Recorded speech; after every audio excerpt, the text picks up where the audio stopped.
அஸ்ஸலாமு அலைக்கும் friends, welcome to my YouTube channel. இன்றைக்கி நான் உங்களுக்கு நோன்பு கஞ்சி எப்படி செய்கிறேன்னு கொண்டிருக்கிறேன். உண்மைக்குமே இந்த டைமில் ரமஸான் லாஸ்ட் ஆகிருச்சு. எனக்கு நோன்பு கஞ்சி வீடியோ போட கிடைக்கிற நான் ஹலீம் வீடியோ தான் போட்டேன். ஸோ அதனால் நோன்பு கஞ்சி அவ்வளோ ஸ்பெஷல் இல்லைன்னு நினச்சேன். பட் நிறைய பேர் என்கிட்ட நோன்பு கஞ்சி எப்படி செய்கிறேன்னு கேட்டுக்கிறீங்க. வீடியோவுக்கு வாங்க, நோன்பு கஞ்சி செய்வோம். வீடியோவை ஸ்கிப் பண்ணாமல் பாருங்கள். இதுக்கு நான் 2 கப் ரைஸ் எடுத்துக்கிறேன். ஸ்ரீலங்காவில் நாங்கள் பச்சை அரிசி, புழுங்கல் அரிசின்னு சொல்லுவோம்.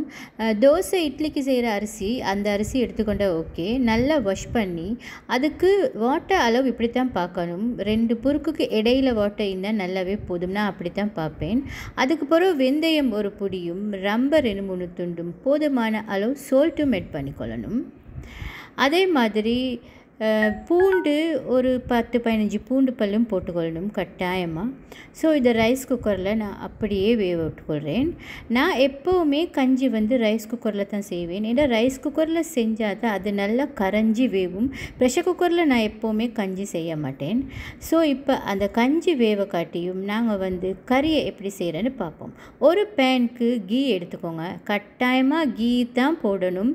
நான் ஒரு நாளுமே ஆயில் போட மாட்டேன். ஆயில் போட்டால் அப்படியே தேவட்டி போய்த்திடும். கீ போட்டால் தான் குடிக்க நல்ல டேஸ்ட் ஆகிக்கும்.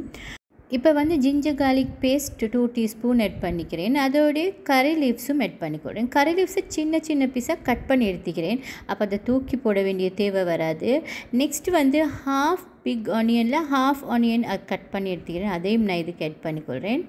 அதையும் கொஞ்சம் ஆட் பண்ணி கொஞ்சம் நாங்கள் இந்த ஆயிலில் சோட்டே பண்ணிக்கொள்வோம்.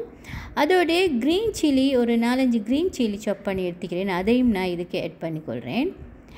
இப்போ இது எல்லாத்தையுமே நாங்கள் கொஞ்சம் சோட்டை பண்ணிக்கொள்வோம்.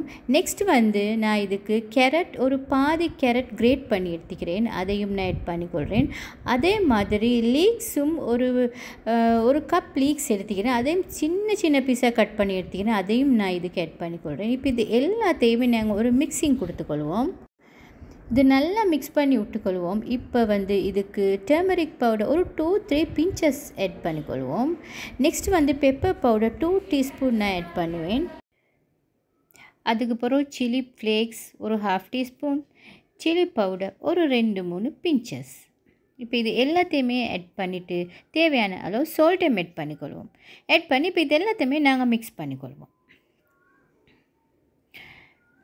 எனக்கு இந்த கஞ்சி ரெசிபி சொல்லி தந்தவங்க இன்றைக்கி இறையாடி சேர்ந்துட்டாங்க.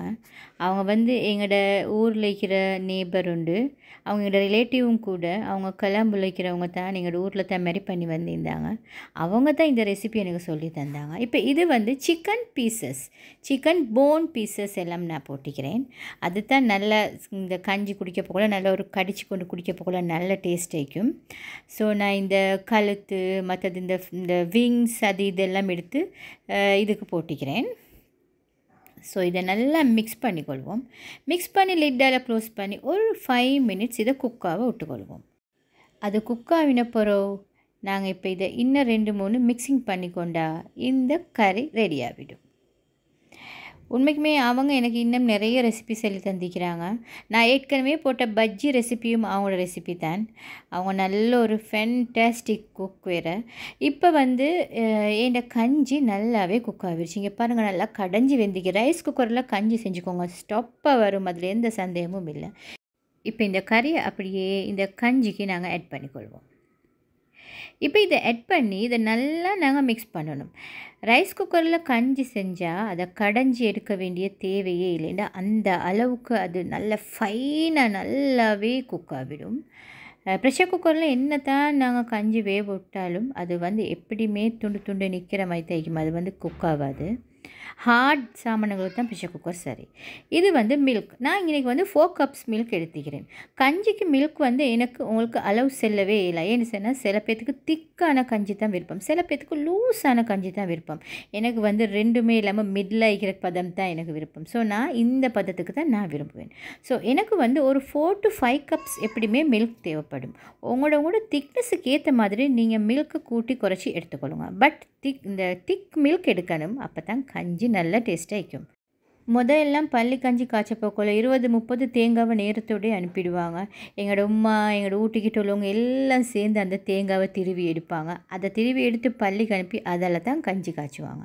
நெக்ஸ்ட் வந்து ஒரு தாளிப்பு பேனுக்கு நான் வந்து 2 டீஸ்பூன் கீ ஆட் பண்ணிக்கொள்கிறேன். அதுக்கு வந்து ஆனியன், ரம்பை, பொட்டுக்கடலை, மற்றது கஜு, அதே மாதிரி ப்ளம்ஸ் எல்லாம் எடுத்து வச்சுக்கிறேன். இப்போ இந்த கீயை நாங்கள் ஆட் பண்ணி கீ வந்து நல்லா கொஞ்சம் ஹீட் ஆகணும்.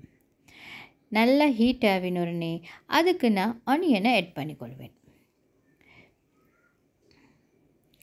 ஆனியனை ஆட் பண்ணி ஆனியனை கொஞ்சம் சோட்டே பண்ணிக்கொள்ளணும். கோல்டன் ப்ரௌன் எல்லாம் மாவு தேவையில்ல, லைட்டாக கொஞ்சம் அது கொஞ்சம் அப்படி இந்த ஆயிலில் வதங்க போக்கல டக்குன்னு நாங்கள் ரம்பை ஆட் பண்ணிக்கொள்வோம். இது ரெண்டுமே கொஞ்சம் சோட்டை பண்ணிக்கொள்வோம். அதுக்கு பிறகு நான் எடுத்து வச்ச பொட்டுக்கடலை, மற்றது ப்ளம்ஸ், அடுத்தது கேஷ்யூ எல்லாத்தையுமே நான் இதுக்கு ஆட் பண்ணிக்கொள்கிறேன். இதை நல்ல ஒரு மிக்ஸ் ஒன்று கொடுத்துக்கொள்ளணும். அதே மாதிரி இது கொஞ்சம் இந்த கீயில் ஃப்ரை ஆகணும். இது ஃப்ரை ஆகினோடனே அப்படியே நாங்கள் கஞ்சியில் ஆட் பண்ணிக்கொண்டா எங்களோட கஞ்சி சட்டப்படியாக ரெடி ஆகிடும். இப்போ இது கொஞ்சம் இந்த ப்ளம்ஸ் எல்லாம் நல்லா கொஞ்சம் ஃப்ரை ஆகணும். அப்போ தான் அதோட ஸ்மெல் அண்ட் டேஸ்ட் நல்லா வரும்.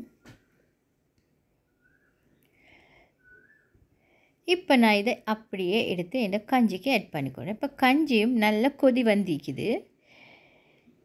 இந்த டைமில் ரைஸ் குக்கரை நாங்கள் குக்குக்கு போட்டு கஞ்சி நல்லா கொதிக்க ஒட்டிக்கணும். இப்போ நல்லா கஞ்சி கொதி வந்திக்குது. இப்போ நான் இந்த தாளிப்பை ஆட் பண்ணிட்டேன். இப்போ நல்லா இதுக்கு ஒரு மிக்சிங் கொடுத்துக்கொண்டா கஞ்சி சூப்பராக ரெடி ஆகிடும். இந்த நோம்பு கஞ்சி இந்த வருஷம் உங்களுக்கு பிரயோசனம் இல்லாட்டியும் நெக்ஸ்ட் இயர் இதை பார்த்து நீங்கள் கஞ்சி தெரிஞ்சுக்கோங்க ஃப்ரெண்ட்ஸ். இந்த தடவை கொஞ்சம் லாஸ்ட் ஆகிடுச்சு கஞ்சி வீடியோ போடுறதுக்கு. ப்ளீஸ் என்னையை ஃபர்கிவ் பண்ணிக்கோங்க. நெக்ஸ்ட் டைம் உங்களுக்கு இதை விட சூப்பரான கஞ்சி ரெசிபியோட நான் இன்ஷால்லா வருவேன். அதுக்கும் நீங்கள் என்னை ப்ளெஸ் பண்ணிக்கோங்க. இதே மாதிரி கஞ்சி ரெசிபி உங்களுக்கு தெரிஞ்சால் நீங்கள் சொல்லுங்கள், அதையும் நான் செஞ்சு காட்டுறேன். அதே மாதிரி உங்களோட சஜஷன், உங்களுக்கு என்னென்ன இந்த சேனலை பற்றி சொல்லணும்னு நினைக்கிறதோ கட்டாயமாக எனக்கு சொல்லுங்கள். ஏன்னா இது முக்கியமாக இது முழுக்க உங்களோட சேனலை நான் எப்போவும் சொல்கிற மாதிரி. ரம்ஜான் ஸ்பெஷல் வீடியோ நான் இந்தியோட முடிச்சுக்கொள்கிறேன். ஈத் ஸ்பெஷல் வீடியோட உங்களைய சந்திக்கிறேன். அது வரைக்கும் அஸ்ஸலாமு அலைக்கும். ரமதான் முபாரக்.